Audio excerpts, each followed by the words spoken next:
South Korea is facing an unprecedented demographic crisis in people. According to data from Statistics Korea, the country's total fertility rate has fallen to approximately 0.8 children per woman, far below the replacement level of 2.1 needed to maintain a stable population across generations. Even more striking, the fertility rate in Seoul has dropped to around 0.55, a figure that many researchers consider the lowest ever recorded in a country that is not experiencing war or a large-scale disaster. If you ask young South Koreans why they are not ready to get married or have children, most will give familiar answers such as, "I want to focus on my career," "I'm not financially stable yet," or simply, "I'm not ready." However, beneath these polite explanations lies a far more complicated reality. South Korean society has become increasingly tense, with many young men and women viewing each other with suspicion and confrontation rather than cooperation or mutual understanding. These are not merely everyday disagreements or ordinary differences in opinion between the sexes. Many young people feel as though they are competing in a struggle for survival, where making compromises could mean sacrificing their personal ambitions or accepting burdens they believe are simply too great. This mindset has widened the gap between men and women, directly influencing decisions about marriage and parenthood. Some Western commentators argue that the primary cause is the growing influence of individualism, which has made young people less willing to accept the responsibilities of family life. Many South Korean experts, however, see the issue differently. They contend that the declining birth rate is not simply the result of modern lifestyles or the selfishness of younger generations. Instead, it is the product of prolonged economic pressure, soaring housing costs, an unforgiving work culture, intense competition, and a growing perception that the social system increasingly favors a small group of people who control most of the nation's wealth and power. Under these circumstances, many young adults are gradually losing confidence that they can build a stable family or provide a promising future for their children. As a result, an increasing number of people are delaying marriage and parenthood or choosing to forego them entirely, a cycle that continues to accelerate South Korea's population decline year after year. One of the key factors intensifying this crisis is the dramatic shift in the status of South Korean women. According to statistics from the Ministry of Education, women have outnumbered men in college enrollment and graduation rates since 2008. Today, more than 76% of young women hold college degrees, placing them among the most highly educated female populations in the world. This is the best educated generation of women in modern South Korean history, with academic qualifications and professional capabilities that are fully comparable to those of men. However, once they enter the workforce, many women encounter barriers that education and ability alone cannot overcome. They often face greater obstacles to promotion, are undervalued during the hiring process, and are expected to balance demanding careers with family responsibilities. According to data from the Organization for Economic Cooperation and Development (OECD), South Korea has consistently ranked among the member countries with the widest gender wage gaps for many years.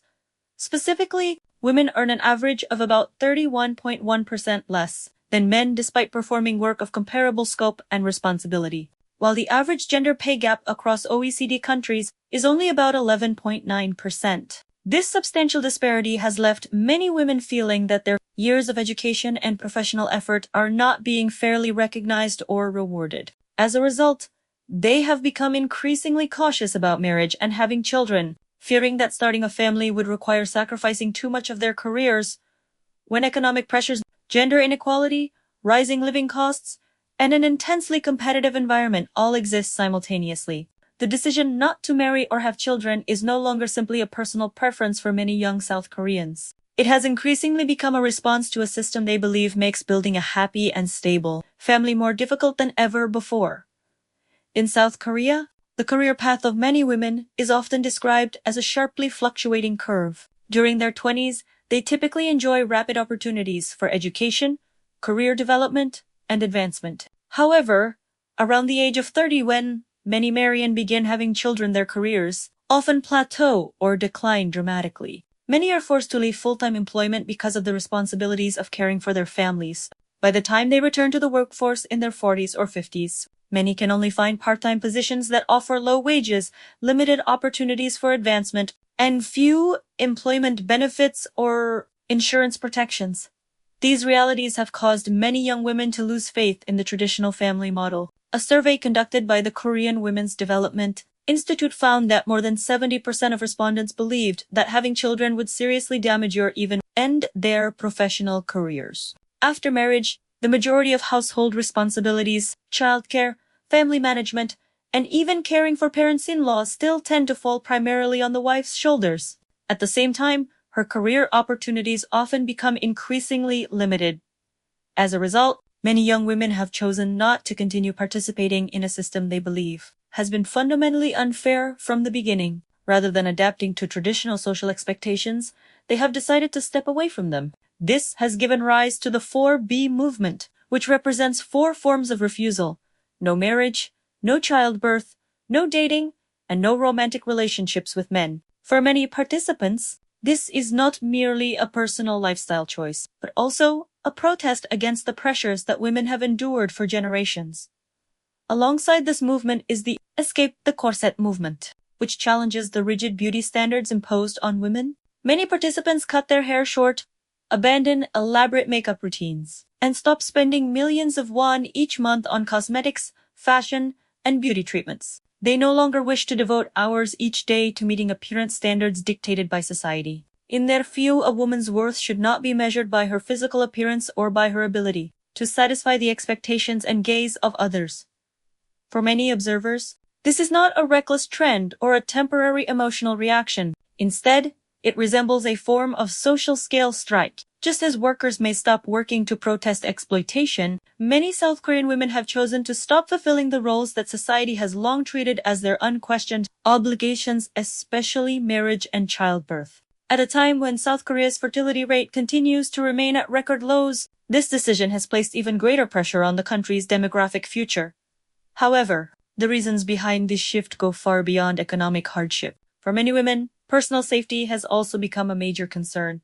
One of the most shocking incidents occurred on May 17, 2016, near Gangnam Station in Seoul.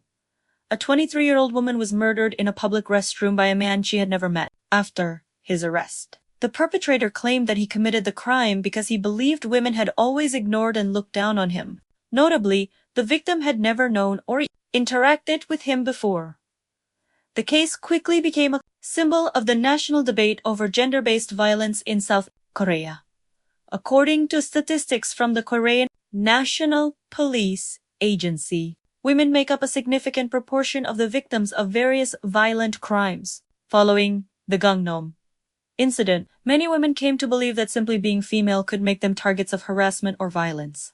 As a result, avoiding relationships with men is not always rooted in extremist ideology. For some women, it is also a way to protect their personal safety and dignity.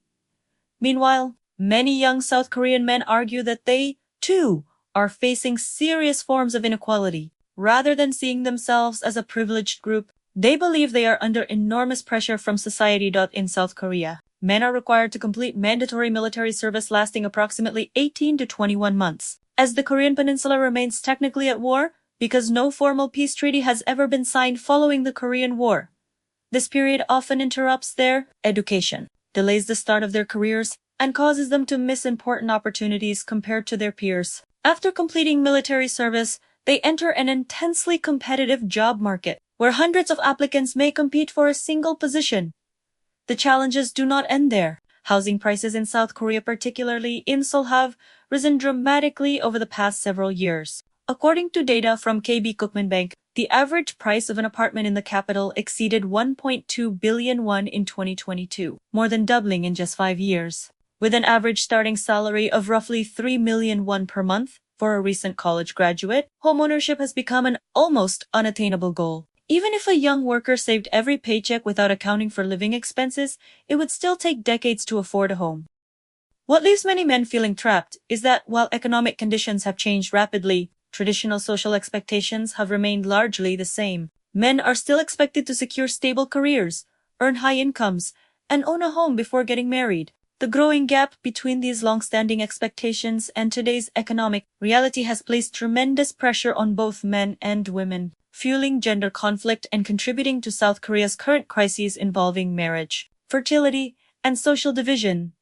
In South Korea, many men grow up with what is almost an unquestioned expectation: If they want to start a family, they must first own a home, establish a stable career, and be financially capable of supporting a wife and children. In the eyes of many people, a man who has not yet purchased a home or achieved financial success is often viewed as unfit for marriage or even as a failure. As a result, many young men carry an enormous burden from an early age. For them, being a man often seems to mean more than simply fulfilling a social role. It means becoming a money-making machine. They are expected to follow in their father's footsteps, shoulder the family's financial responsibilities, and ensure the well-being of everyone they support. Yet the paradox is that while these responsibilities have grown heavier, the opportunities to fulfill them have become increasingly limited. Soaring housing prices, a shortage of stable jobs, and steadily rising living costs have left many feeling trapped in a race with no clear finish line. When someone repeatedly struggles but still cannot meet society's expectations, feelings of failure can gradually turn into despair, and when people reach that point, they often begin searching for someone to blame. Instead of recognizing the deeper structural causes of their hardships, many direct their frustration toward those closest to them. For some young South Korean men, that target has become women who are increasingly financially independent and openly declare that they no longer wish to depend on men, as previous generations often did.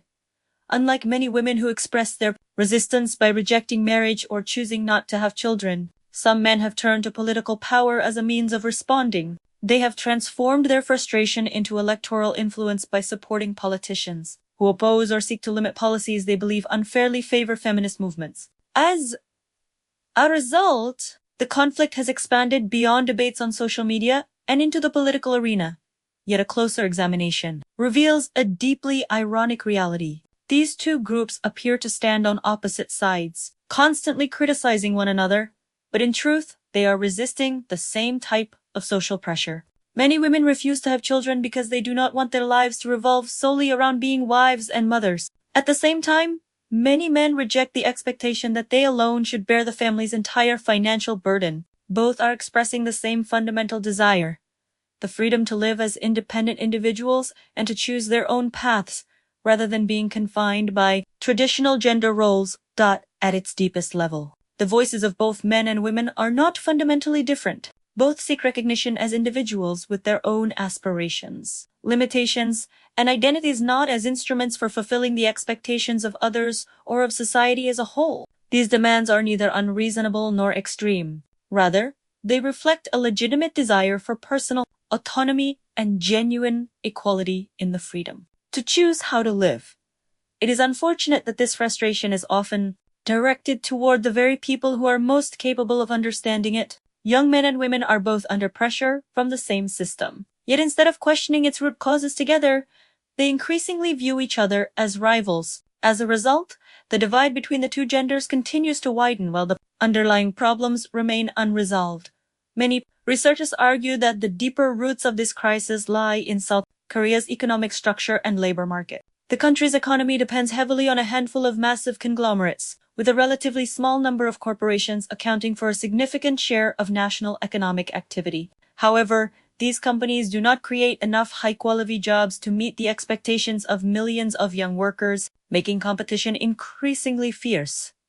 From an early age, many students are caught in an intense academic system that demands long hours of study every day in the hope of gaining admission to prestigious universities. For many, that is seen as the only realistic path to securing a position at one of the country's major corporations, yet only a small percentage ultimately succeed, while the vast majority are left to face disappointment after years of relentless effort. The combined burden of academic pressure, career uncertainty, and financial stress has pushed many young people to the brink of emotional exhaustion, and in some cases has even led to heartbreaking tragedies. For this reason, the conflict between men and women in South Korea is far more than a simple gender issue. It reflects the economic, social, and cultural pressures weighing heavily on an entire generation, as the dream of building a stable and secure life becomes increasingly out of reach. Frustration can easily turn into confrontation. Unless these structural issues are addressed, the cycle of resentment between the sexes is likely to continue. What leaves many young people feeling trapped is not any single individual, but an entire system that many perceive as fundamentally unfair. They face a housing market that has been driven up by years of speculation, causing home prices to rise far faster than workers' incomes. For many young adults, owning an apartment has become an almost impossible dream, no matter how hard or how long they work. At the same time, they must cope with an exhausting work culture. South Koreans rank among the longest working people in the developed world, averaging around 1,900 working hours each year. Many employees leave home early in the morning and do not return until late at night. Their lives are consumed by work, overtime, and constant performance pressure, leaving little time to rest, build meaningful relationships, or even consider marriage and starting a family. Yet the true causes of the crisis are difficult to identify because they are so abstract. The housing market, the economic system, and the mechanisms through which wealth and opportunities are distributed have no visible face for people to blame. They are vast institutions supported by powerful interest groups and market forces that ordinary individuals have little ability to change. By contrast, members of the opposite sex are a constant presence in everyday life. They are seen on social media, in schools, at workplaces, and across online communities. As a result, instead of challenging the system that created these pressures, many people unconsciously begin to view one another as the reason their lives have become more difficult. Frustration gradually turns into criticism, heated arguments, and eventually hostility between men and women. The result is that two groups of people suffering under the same system end up fighting each other. They resemble two victims who have both been deprived of the same opportunities, yet spend their energy arguing over who is truly to blame. Meanwhile, the forces responsible for creating the crisis remain largely untouched, facing little scrutiny and almost no consequences. In fact, this conflict itself has become a source of media attention, generating clicks, profits, and political influence for various groups.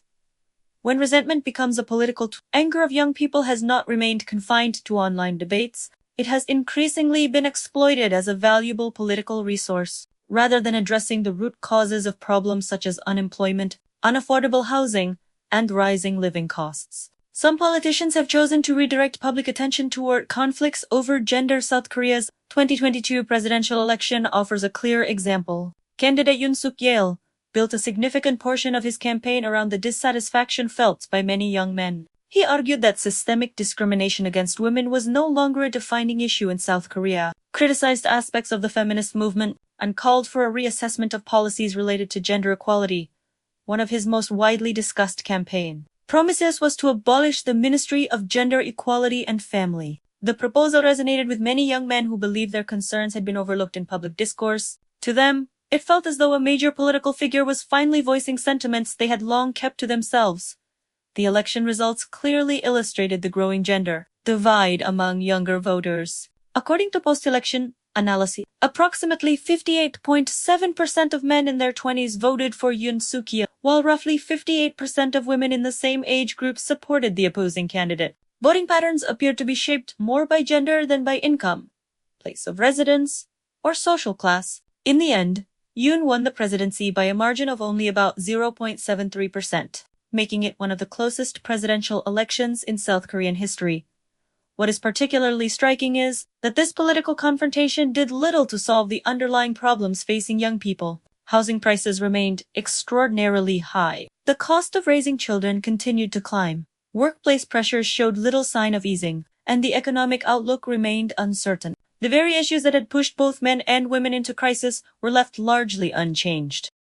Instead of reforming the labor market, improving housing policy, or curbing real estate speculation, much of the political conversation revolved around determining which side was the real victim. In doing so, young people's frustration was transformed into fuel for culture wars, while the structural causes of the crisis faded into the background. This is perhaps the most troubling aspect of South Korea's gender conflict. It is a battle that produces no true winners, regardless of whether men or women gain the upper hand in a particular debate. Both continue to live under the same conditions: prohibitively expensive housing, overwhelming career pressures, and an ever-rising cost of living. Perhaps the most heartbreaking reality is that the people caught in this cycle are primarily young men and women between the ages of 80 and their late 20s, a stage of life that should be filled with hope, ambition, and excitement about the future. Instead, many have grown up in an atmosphere of distrust, On anonymous online forums, men and women frequently attack, mock, and blame one another. Some have even declared that they will never marry or build a life with someone of the opposite sex. History has shown that a nation does not decline solely because of war, natural disasters, or poverty. A society can also slowly lose its vitality when trust between people begins to collapse. South Korea survived the Korean War, rebuilt itself from the ruins, and emerged as one of Asia's most advanced economies. Today, however, its greatest challenge is no longer bombs or material hardship. Instead, it is the growing number of young people who have lost faith in the future, in marriage, and even in others of their own generation. Although previous generations of Koreans endured war, poverty, and countless hardships, they still chose to get married, raise children, and rebuild their country from the ashes. That resilience became one of the driving forces behind the miracle. On the Han River, transforming South Korea from one of the world's poorest nations into one of Asia's leading economic powers.